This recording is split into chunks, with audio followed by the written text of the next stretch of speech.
Election நடக்கிற அன்னைக்கு நீங்க செல்போனை போலிங் பூத்துக்குள்ள எடுத்துட்டு போக கூடாது.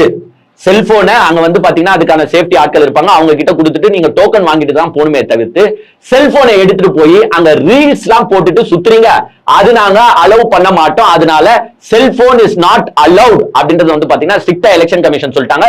இது மிகப்பெரிய இடி வர்ச்சுவல் வாரியர்ஸ்க்கு. ஏன்னா இந்த வர்ச்சுவல் வாரியர்ஸ் எங்கே போனாலும் செல்போனை எடுத்து ரீல்ஸ் போடுறதுதான் இவங்களோட ஒற்றை நோக்கம்.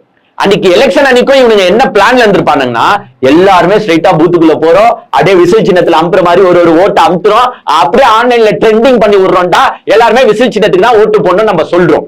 சோ இந்த மாதிரி ஒரு பிரச்சாரத்தை ஏற்படுத்தலாம் அப்படின்னு தான் வர்ச்சுவல் வாரியர்ஸ் எல்லாம் திங்க் பண்ணிட்டு இருந்தாங்க. ஏங்க இவனுங்க உள்ள போறது எதுக்கு? ஓட்டு போட கூட போக மாட்டானுங்க, அதை வீடியோ எடுத்து ஒரு ரீல்ஸ் போடணும். ஏன்னா ரீல்ஸ் பைத்தோம் இல்ல. சோ இவங்களுக்கு வந்து பாத்தீங்கன்னா ஒரு முற்றுப்புள்ளியே எலெக்ஷன் கமிஷன் வச்சிருக்கு. சோ ஸ்ட்ரிக்ட்டா என்ன சொல்லிட்டாங்கன்னா, cellphones not allowed inside the polling station சொல்லிட்டாங்க. பட் இருந்தாலும் இவனுங்களை பத்தி உங்களுக்கு தெரியாதா? நான் சொல்லிதான் உங்களுக்கு தெரியுமா?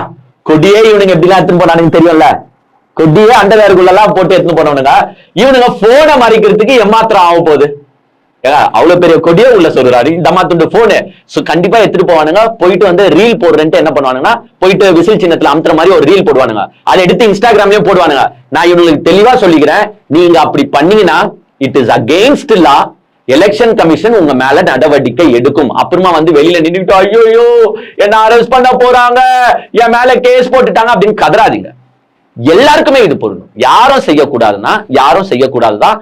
சோ அன்னைக்கு வர்ச்சுவல் வாரியர்ஸ் ப்ளீஸ் எலெக்ஷன் கமிஷனோட ரூல்ஸ் ஃபாலோ பண்ணுங்க. தற்குறித்தனமா அன்னைக்கும் பிஹேவ் பண்ணி வீடியோ போட்டு மாட்டிக்காதீங்க. பிகாஸ் நான் உண்மையான வர்ச்சுவல் வாரியர், அதனால உங்களுக்கு கிளாஸ் எடுத்தா வேற எதுவும் கிடையாது.